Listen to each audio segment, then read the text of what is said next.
some Galwith and Hogarth's Best Brown No. 2. It's a delightful little kind of light Virginia, sweetened up a little bit, and has a light floral topping. Not as heavy as Innerdale or Kindle Flake, but it's still got that floral presence there. It's pretty nice.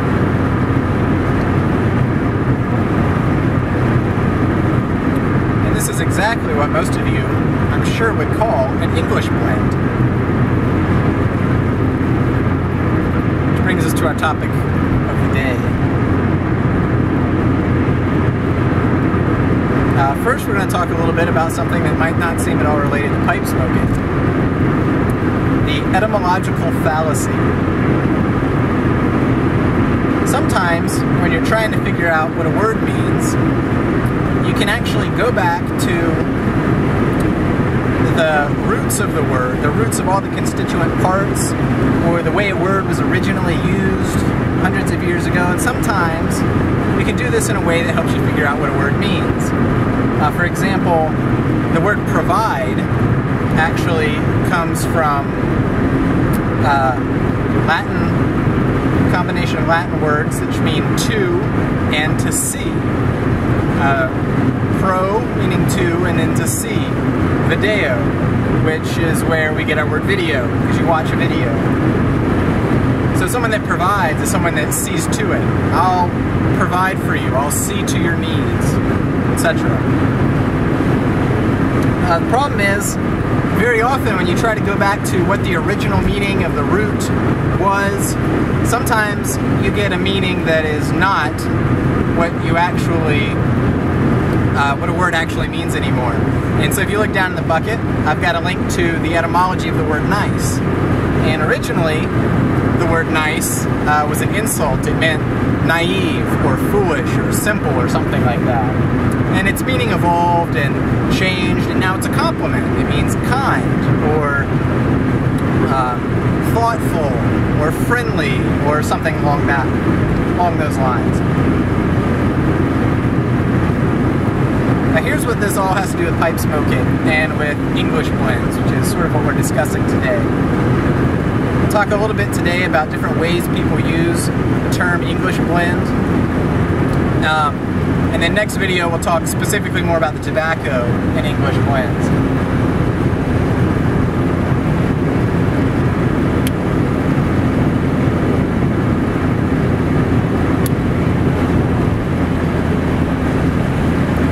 That little intro about the etymological fallacy is that it happens a lot in pipe smoking.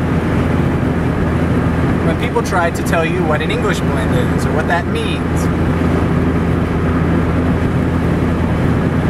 Now there can be various meanings of English blend or different connotations, especially in different circumstances. You know, words often shift their meanings and change their meanings depending on the context. But if you're trying to get an overall definition for what an English blend is, I think a lot of people will offer some unhelpful insights. So some people say that an English blend is any blend that is unflavored. And they're going to go back in history and cite these English tobacco purity laws. Tobacco can add flavorings or other stuff to it.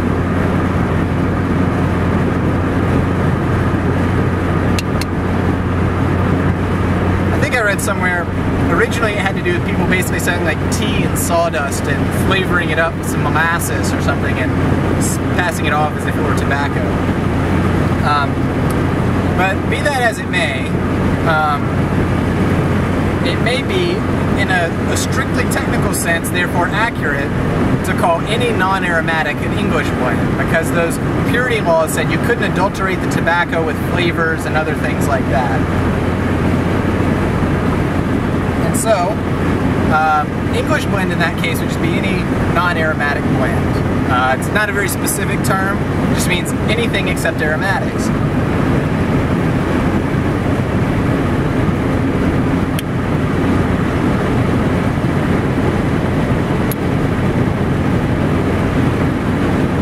Other people will be super literal with the term, and they would say an English blend is any blend made in England. Duh.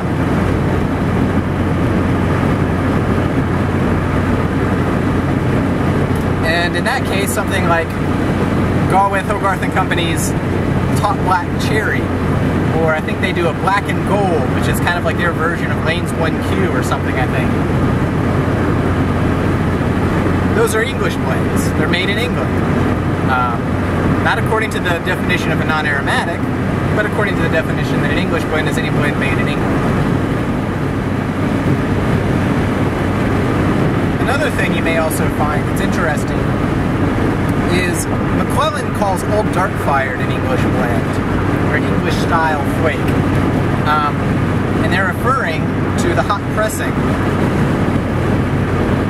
It's common for Best Brown flake, Full Virginia flake being popular ones, and some of the Galwith, Hogarth and Company flakes are hot pressed.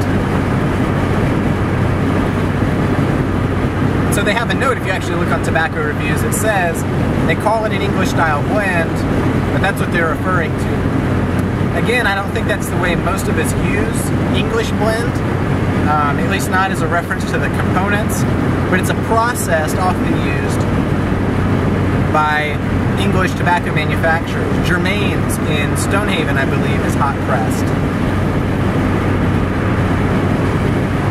So it's a process thing that some English people use, but as the note in tobacco reviews notes, that's a little bit out of line with the basic definition most people use of an English blend. It's a regional sort of process variable, but most people, when they say I like English blends, don't mean they like a hot pressed tobacco. They mean I like something with Latakia, Orientals, Virginia, etc. The problem with the etymological fallacy, and with this in particular, this application to the term English blend, is that terms shift meaning over time. And if you want to communicate accurately,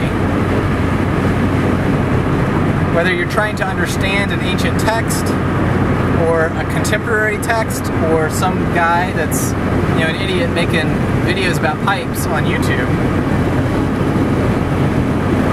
like me, what you want to do is you actually want to use the contemporary meaning of the term. So this is where we get into the fact that, generally speaking, vocabulary and grammar and language is descriptive.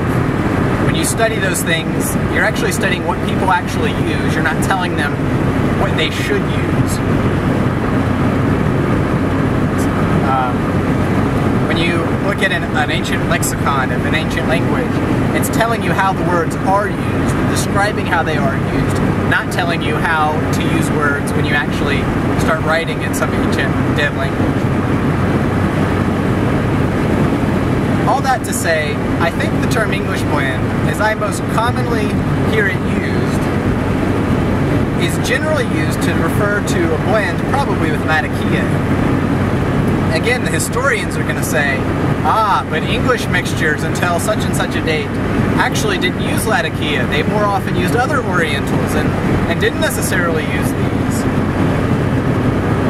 But, again, I believe, in terms of the modern parlance of online fora, of YouTube videos, of pipe smokers talking today, by and large, when you hear somebody say, I like English blends, they generally mean they like something like Nightcap, or Early Morning Pipe, or any of the various English blends made by McClellan, or GLPs, or Cornell and Deal, or Sam Galwith, or whomever.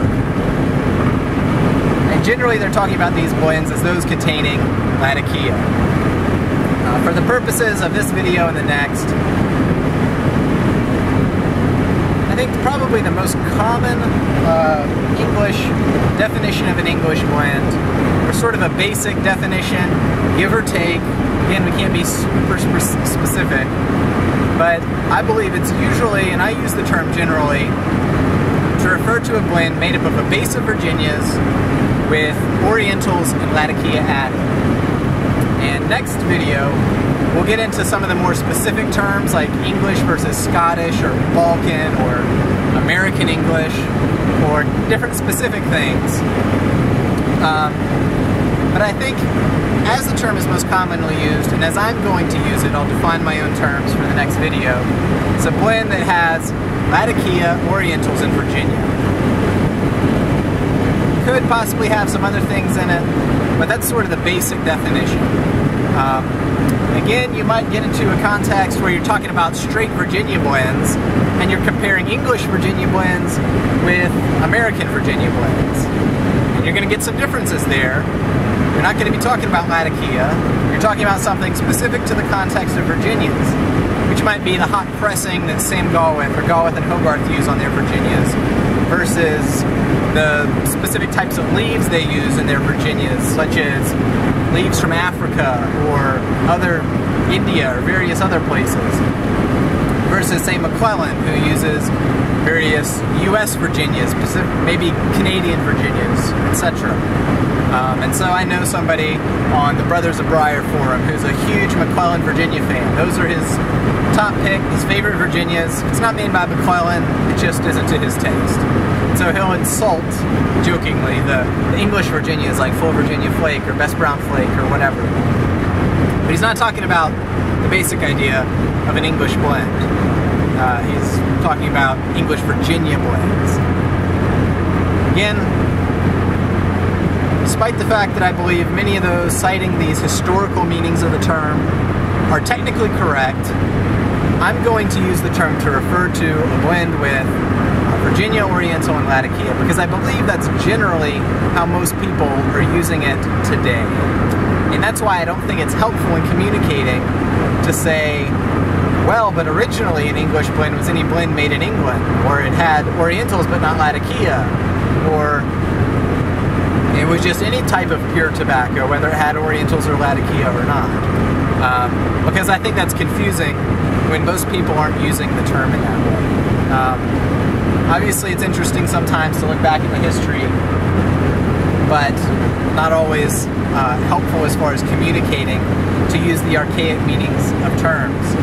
Just like you don't go around and when somebody says, oh, that was such a nice thing for you to do, you don't think they're using the historical meaning of the word nice, such as that was a foolish or naive thing for you to do. You take it as a compliment. And so, if I may be more prescriptive than descriptive, I do suggest you use the term English blend in its more broad, popular usage, even though it may not necessarily be technically correct. That is the way the term is used today. So, there's a bit about language, a bit about English blends, and we'll delve into that more with the next video. Cheers!